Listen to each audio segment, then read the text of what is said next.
From the Lincoln Journal-Star, this is the Life in the Red podcast with Luke Mullen and Amy Just. Hey folks, welcome back to the Lincoln Journal-Star's Life in the Red podcast. Luke Mullen and Amy Just back with you, breaking down another week of Husker athletics action. We were out there in State College this weekend seeing the Huskers fall on the road to Penn State. We'll get into that soon, but maybe on a happier note for you Husker fans out there, Husker volleyball, wow, unstoppable as they have been. Big Ten champions. They swept Iowa, number 17 Indiana, third straight year. They stand atop the conference. We've been talking all year about how good this team is, but to get that accolade done, 2 games left to go, Penn State and Ohio State, those last 2 this weekend here at home. How crazy is that? They got a chance to go 30-0. They do. It's been a while since a team just in general has gone undefeated in conference play, and I'll write more about that this week ahead of those last 2 matches. Penn State, the tougher test. Ohio State hasn't had a ton of success this season. But yeah, what a season for Nebraska volleyball. Yeah, incredible. As for Husker hoops, they've also had a good week, both the women and the men. The women's team still scoring it at a very high level, 103-58 win over Oral Roberts. They'll be down in Florida this weekend getting some tournament competition in. And then the men's team, they won the Hall of Fame Classic in Kansas City. They defeated New Mexico, and then Kansas State 86-85. What a thriller that one was. Oh my goodness. I was so tired from traveling that day. For the K-State game, I was getting ready to fall asleep. The second half of that game goes, and then I can't fall asleep. I'm just in disbelief as to how that game ended. Who would have thought it would be Sam Hoiberg in the paint to draw the foul and win the game? Yeah, definitely. Huge plays, so many, but the end of the game sequence there, and a couple big wins, of course, for, their season-long goals there getting to the postseason. And Huskers back at home. They're hosting Winthrop Tuesday at 7:30 p.m. and South Carolina upstate on Saturday. So that's your report around Husker sports. But let's just get into the looming question. What the heck happened out in State College this weekend? Particularly the Nebraska defense completely cut apart on the ground. Couldn't stop the run. No, and that has been a talking point all season. Yeah, it's the low-hanging fruit, but okay, it still happens, and it happened again.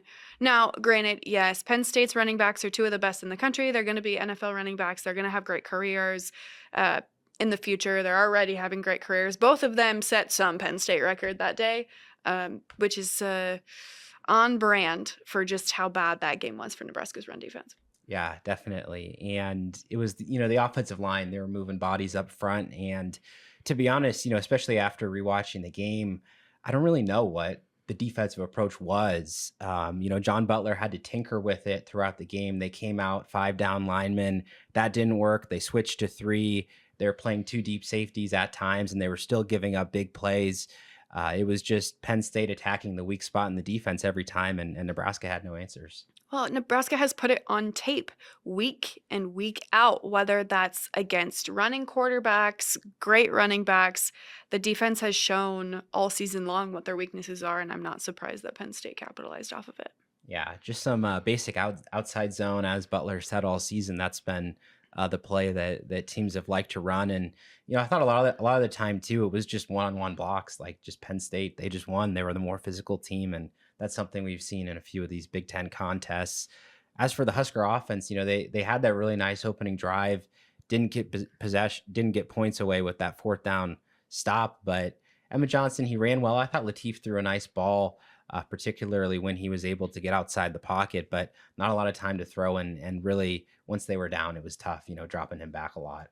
Yeah, absolutely. I think our colleague Evan Bland at the Omaha World Herald put it best. It was a lot of empty calories. Yeah, they put up a lot of yards, 318 or something like that, but it only led to 10 points. And at the end of the day, you have to score points. It doesn't matter how many yards you put up. Yeah, definitely. And, Matt Rule, he did credit the pass protection, which, honestly, this is a really excellent Penn State pass rush. So there were a couple bad reps, a couple sacks, but that's bound to happen. They protected Latif for the most part. But really all 3 phases just nowhere near their best. Even special teams had some miscues. Mekhi Nelson's kick return, late hit call, which you can debate, but the fake punt later in the game, all 3 of those in quick succession. And it's like, even that special teams unit that's been so consistent. All three of them were just let down. Yeah. The only bright spots, I think, of the day for the game, just in general, Emmett Johnson obviously going over 100 yards again, Ja'Cory Barney with 111 yards in the kick return game, and Kyle Cunanan did what was asked of him. Yeah, so not a lot of positives to report that. From the takeaways, the physicality aspect, I mean, this is something folks have been talking about with the pass heavy approach that Nebraska had earlier in the year. Like, what was it going to look like in late November? Like, the Big Ten's a running league. You got to have a big O-line. You got to be able to stop the run. And that's been the question for Nebraska all year. And so far, as another Iowa team comes up that's going to challenge them that way, I mean, it's still the same answer, right? Yeah, they are not the more physical team in most games that we watch this season. Yeah, and Matt Rule today, he was saying that the players maybe wanted to win it for him, you know, going back to his alma mater. He said he didn't ask him to it. He maybe didn't like that they were a little tight. I mean, what do you take away from that? Yeah, I didn't know what to make of that. I put that in my column today about what he said. Like, you need to play free. When you're rigid, you're more likely to make mistakes. And that's what happened. I mean, what did he say? There were 8 straight missed assignments or missed executions to open the game on defense. That's not what you want. No, definitely not. And the game got away from them very quickly. I mean, Penn State, they scored on all 4 possessions before halftime and out of halftime as well. I mean, you got to just think that's the disappointing part too. You have the opportunity to make adjustments, and nothing really transpired in the second half that was much better from Nebraska's standpoint. Yeah, they got a touchdown, but Whoop-de-doo. yeah, I mean, nothing to change the outcome. no. Matt Rule said, hey, yeah, you can just control your own play. That's true. But I think a lot of the guys, they go back, review that film, what time they did have before moving on to Iowa, not very happy with what they saw. But quick turnaround, of course, for Black Friday and Thanksgiving too, cutting into things. So as they get ready, all that preparation has been up a day, and a lot of questions, you know, about how they're going to close the season, because you go into the bowl game off 2 consecutive losses. You feel pretty bad, pretty beat up. You win this one. I mean, huge rivalry win. They talked about the seniors today. So pivotal in that regard. Oh, yeah, absolutely. I think if they lose this game, the bowl game feels like an afterthought. It shouldn't, but it will, right? You want to win this game, but you also know that Nebraska has only won once in the last decade in this rivalry, and that was a win that nobody was expecting. The last 2 years, Nebraska was favored to win, in position to win, has lost 13-10 in the exact same way. Like, very bizarre of how close those 2 games echoed one another. But yeah, no, if they don't pull this one out, it's gonna leave a damper, I think, on the team, not just for the rest of the season, but through the offseason as well.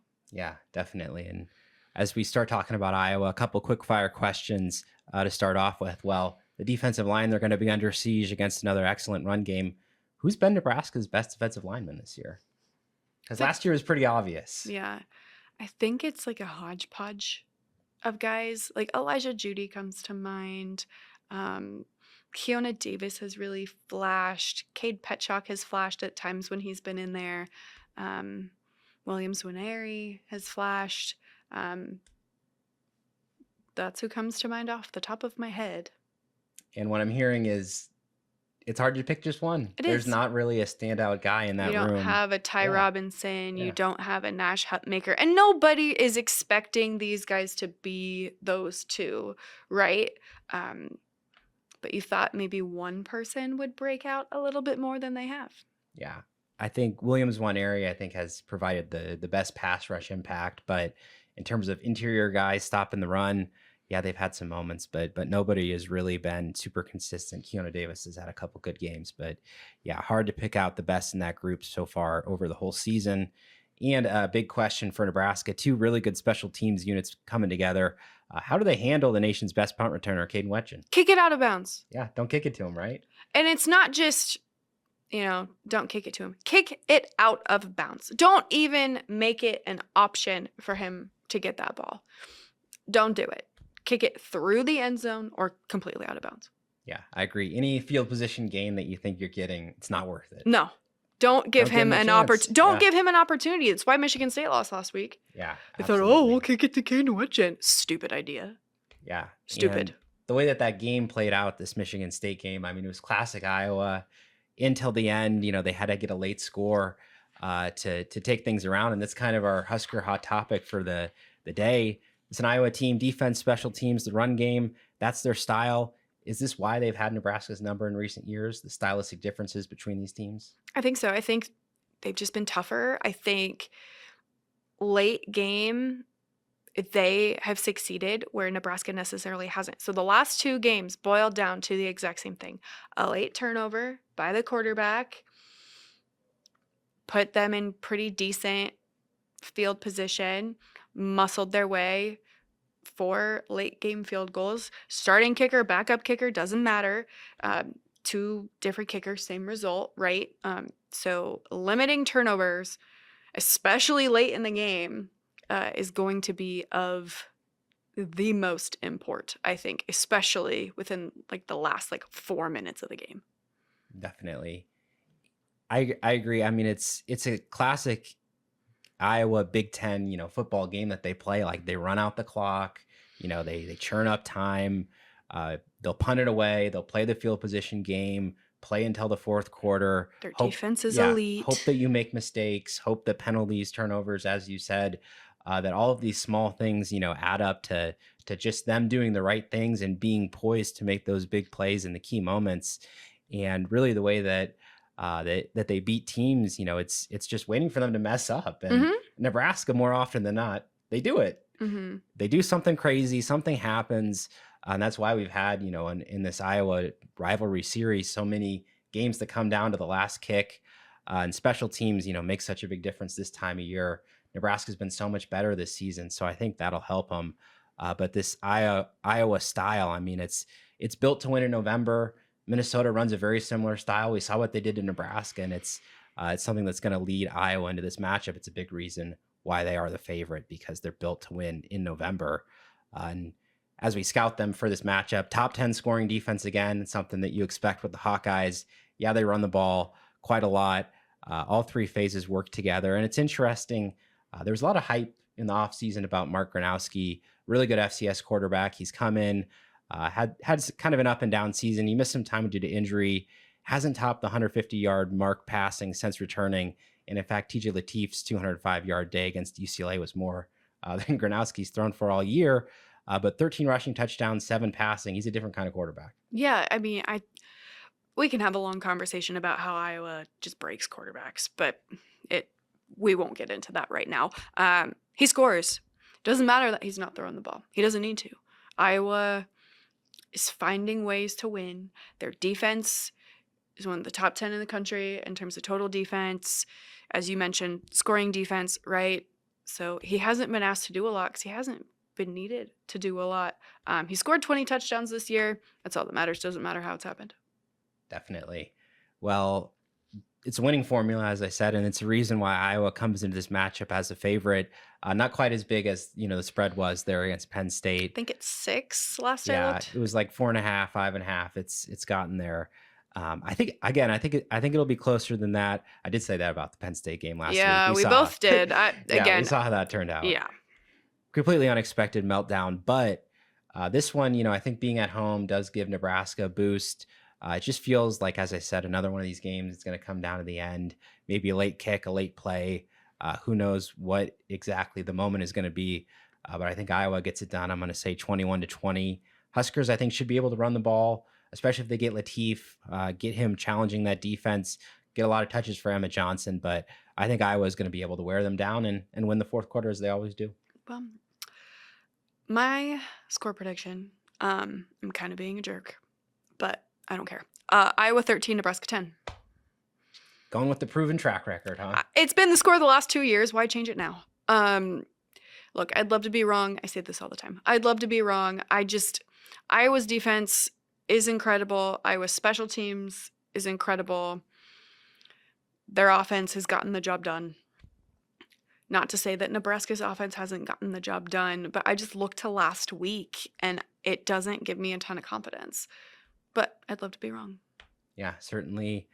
The season-long track record of stopping the run, that's going to be the question for Nebraska. Can they show more this Friday?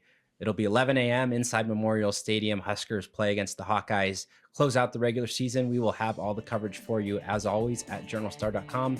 That'll do it for today's episode of the Life in the Red podcast. We'll see you next week.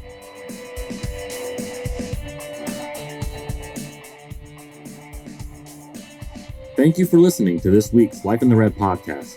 Our theme music is composed by Sasha Indy. The stories continue on journalstar.com.